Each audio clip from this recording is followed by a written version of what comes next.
Hey there, my name's Damien. What's your name? Wow, that's a beautiful name. So, I recently got a book on Japanese folklore, and I've been reading it a lot. It's a really good book. And I just wanted to tell y'all about 3 creatures from Japanese folklore. We're gonna start from not scary, and we're gonna work our way up to scary. So, our first creature is called the, 1 minute, if I can remember its name. I'm totally not looking in the book. Tofu Kozo, that's what it's called. Also, if any of you know about these monsters and I mispronounce their names, I'm very sorry. I'm just gonna apologize for that because I'm probably gonna butcher some of these names. But anyways, the Tofu Kozo looks just like an ordinary young boy. Sometimes he's depicted with a giant eyeball and a dangling tongue and clawed feet. But other than that, he just looks like a normal boy, and he just walks up to you. Just like you're strolling on the street and he'll just walk up to you and he'll say, "Hey, you want a block of tofu?" He just wants to give you a piece of tofu. He's such a nice guy. So the Tofu Kozo is just a somewhat ordinary looking boy who just wants to sell you some tofu. I think it's free actually, I don't know. But if you like tofu and you accept it from this guy, don't eat it, because if you eat it, apparently mold grows all over your body. Yeah, that's the only not nice thing this guy does. But it wasn't him doing it, it was the tofu. So the Tofu Kozo is just a nice guy. He's just a little boy, and he just wants to give you a block of tofu. What a nice guy. Yeah. Now our next monster is not so nice. It's called the Naparabo. And it is harmless, but it wants to give you a good scare. Why? I don't know. But the Naparabo is just a human. I mean, it looks like a human, but it's not. The only thing that shows it's not a human is it doesn't have a face. It doesn't have a face. It's horrifying to think about. There's a story about the Naparabo, and it goes something like this. There's once a man, and he was walking on a street, and a Tofu Kozo didn't come up to him and try to give him tofu. No, this guy was not that lucky. He's just walking, and he looks down, and he sees a river, and by that river is a woman who is sobbing. And so this nice guy, he's like, maybe I should go comfort that girl. So he goes down, and he says, "Miss, please don't cry. Maybe, can I help you? Like, can I help you with something? Like, is there something wrong?" And the woman doesn't say anything, just keeps on sobbing with her back to him. This guy gets closer and he says, "Miss, don't cry. Is there anything I can help with? I'm a nice guy. Come on, let me help you." This woman then stands up but still doesn't look at the guy. And eventually this guy is like, "Come on, miss, let me help you." And he lightly touches her shoulder. Then the woman spins around, reaches up to her head, and strokes her smooth skin where her face should be. This man is now looking at a woman with no face, is obviously horrified, so he screams and runs away from this faceless woman who's just like standing there, just like, "Yo, what's up? I have no face." And he sees a light. The guy who runs away, sorry. He sees a light in the distance. And he's like, "What is that?" "Oh, it's a lantern. I'm gonna go talk to that guy." So he runs over to the lantern. He falls down at the guy's feet and he's like, "Oh my gosh, I'm so scared. I just saw, I can't even tell you what I saw. It was so terrifying." And the guy with the lantern says, "Was it something like this?" The man looks up. And the guy with the lantern moves his hand to his face and wipes his face clean off.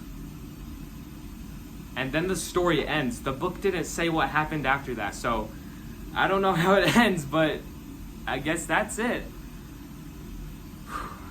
The Naparabo it's a scary creature.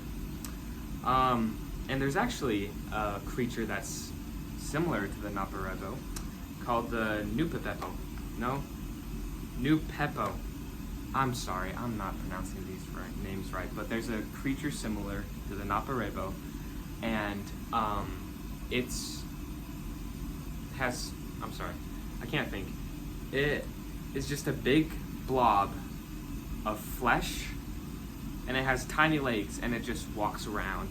Like, I think it hangs out in graveyards and temples, and it's just a big thing of flesh, and it has the same motive as a Naparebo. It just wants to scare you for unknown reasons, and it does a pretty good job at scaring you, because it's not just a big blob of flesh, it's a big blob of decaying flesh.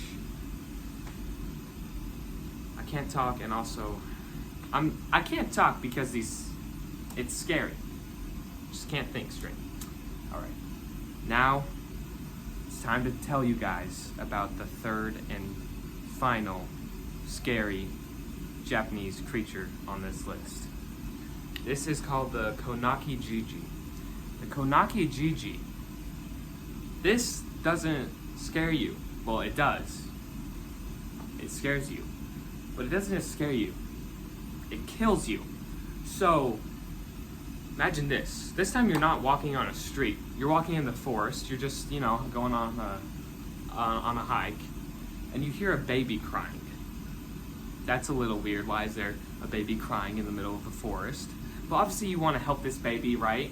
So you run towards the direction of where this crying is coming from. And you see, there you see it. There's just a baby, and it's just on the ground, and it's sobbing. And so you're like, oh, what a poor thing. I'm gonna go help this baby. So you go over, you pick it up, and you're like, man, I was so lucky that I was in this forest. I mean, what would this baby would have done if I wasn't here? Now I can save it. Then you look down to make sure that's okay. And instead of a baby face, you see the face of a wrinkled old man. What? That's weird. That's so scary. I don't want to even think about that, but it gets worse. So now you're just sitting there and you're holding old man faced baby. What do? Well, now you realize it's not a baby, it's like a monster. So you're gonna put it down, right, and run away. Well, I got bad news. You can't put this thing down. Everyone in the stories, they pick up the Konaki Jiji, they try to put it down, and they find the Konaki Jiji clinging to their clothes with unearthly strength. Why? Why? That's so weird.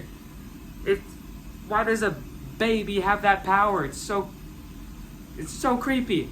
And if that wasn't horrible enough, this is how it kills you. It gets heavier and heavier and heavier until it finally crushes you. First you're brought to your knees, but then it gets heavier and heavier and it just crushes you. And it's a baby with the face of an old man. This doesn't make any sense. I'm scared and I can't sleep. So, whew. Yeah. The Japanese have some awesome stories.